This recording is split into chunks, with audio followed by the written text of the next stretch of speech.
Hello and welcome back to another Dead City review, and today we'll be reviewing The Walking Dead Dead City Season 1 Episode 3, People Are a Resource. And this is a slower episode than the previous one, however I do have to say, that is not a bad thing. This is a very character-focused episode, and it gives us a bit of backstory for Negan and Maggie, which I actually quite liked. The plot of this episode is very simple. You have the main plot, which is not really going anywhere. It is just Negan and Maggie continuing talking about how to get inside to save Hershel, and really them just sitting around and doing nothing. You have a bit more action with the Armstrong plot when he is inside with the crowd. We see the new sanctuary, and that's quite interesting. And we get a bit of backstory to Jenny and Negan's relationship, and I really like that. I hope that does continue, because that was definitely a highlight of this episode, to see these like flashbacks to Negan and Jenny. We did get in the previous episode a tiny scene with Hershel and Maggie, so maybe and hopefully each episode we get a flashback to one of these two characters, and we see what they've been doing from the end of The Walking Dead to before the events of Dead City Episode 1. And I have to say, it really does feel like the reason Jenny's head to Dead City is that she's going to be the reason Negan survives. It looks like Negan has accepted that this is a one-way journey for him, and it definitely feels like they're setting up Negan to try and do the ultimate sacrifice and have Jenny be the one that saves him. That's what I think is going on, because Jenny is now on the island, so they are definitely going to tie her in to play a big role in these next 3 episodes. This episode is very slow, and I definitely say the pacing at points does just get annoying, kinda. It's not as bad as episode 1's pacing. I had a big issue with episode 1, but this episode, it was just a bit slow, and the main plot of this episode literally goes nowhere. It is just Maggie and Negan waiting for this new group of people they found to come to the decision if they're going to help Maggie and Negan or not.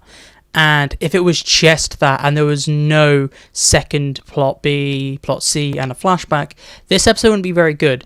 But because you have those other plots, it really does improve this episode. And this is definitely, I feel like, going to be the most fillery of the episode. The next episode's plot and trailer definitely looks like a lot's going to be happening. It just felt like they needed one filler episode this season, and this is filler. And if this is the most filler we get, that is a big win. Because this is filler mostly done right, a lot of things happen with our characters, and there are a lot of little moments in this episode that I really like. I really like the little bit where Maggie and Negan are talking, and you see this other side of Negan where he's actually caring and he's opened himself up. We find out what happened to Annie and his son. We get a confirmation that he had a son, and they're both alive. They were just attacked, and that's why Negan killed those people, and then he just sent them out west and then didn't go, and then decided to stay behind. And the more you think about it, the slight issue I have with it, like, that's not in Negan's character. I feel like Negan would go with his family instead of abandoning them. But other than that, just on the surface, I'm happy we did get a solid answer to what happened to his family, and it wasn't just hung over our heads to the end of the season. And I'm really happy. They are pacing this season well so far. It's just a few hiccups here and there, and I'm very excited for the next episode. This episode also has some more badass scenes with Negan. One of the new group find out what Negan was and what happened to him, and we get this cool like fight near the end of the episode, and I quite liked it. It's just a very short and simple thing, but we can see how dark Negan really is and how far he is willing to go.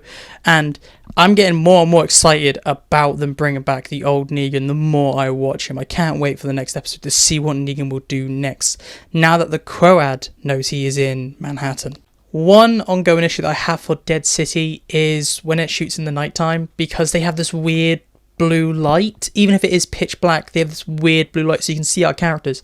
I just don't like it, and at times Dead City is just too dark. Like, it has amazing sets, and you have it in the city, it looks amazing in the daytime, but a lot of Dead City, it feels like it's just at night so they could hide the budget a little, and it does take it away from me. It's such a small thing, but I do not like how often we are in dark rooms and you can barely see the screen, and you have this weird blue light down on our characters when they're in pitch black, meant to be.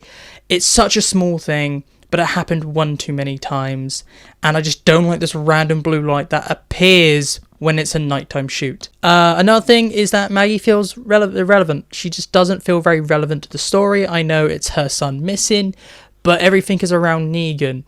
Negan is wanted. Negan is on Manhattan. The crowd now wants Negan. It's literally Negan with a hint of Maggie, and last episode did balance them very well. But I feel like this episode, it was more about Negan than Maggie.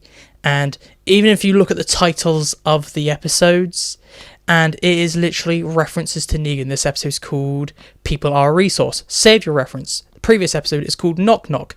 That's a Negan reference. And I feel like they definitely need to balance it out. Give Maggie more to do. Like, even in the flashbacks, Maggie had one flashback last episode. Negan had a whole subplot of flashbacks dedicated to go and find a toy dinosaur. And it's such a small thing, but it's meant to be Maggie and Negan show, but it feels like Negan is stealing the show a bit too much. I know he's definitely the fan favourite character, but I want more to do with Maggie other than her being like, my son's missing, and then being sad, and then judging Negan a bit. Come on, like, just give her a bit more, because it feels like at this point they're just going to retell season 11 Maggie's story, but make her not be as annoying. Moving on to my one sentence / one word overall review, and I would have to say this is a solid episode. It's a 7 out of 10. I'm surprised how much I enjoyed it. This is definitely the most fillery episode we're going to get this season, and it was done right. It was a bit slow at times, but the emotional moments really improved this episode, and Jeffrey D. Morgan really carries this episode. Lauren Cohen does leave a bit to be desired, but because she has really nothing to do. I'm really excited for the next couple of episodes. We're now halfway through this season, and I'm surprised how good this show got, seeing how much I disliked the first one. And that is it for me today. So please tell me, what did you think about episode 3 down below? Did you love it? Did you hate it? And do you like the new Negan we got? I'd like to know all your thoughts and opinions about Dead City episode 3 down below. But this is it for me today. So goodbye, peace out, and I'll talk to you in my next video.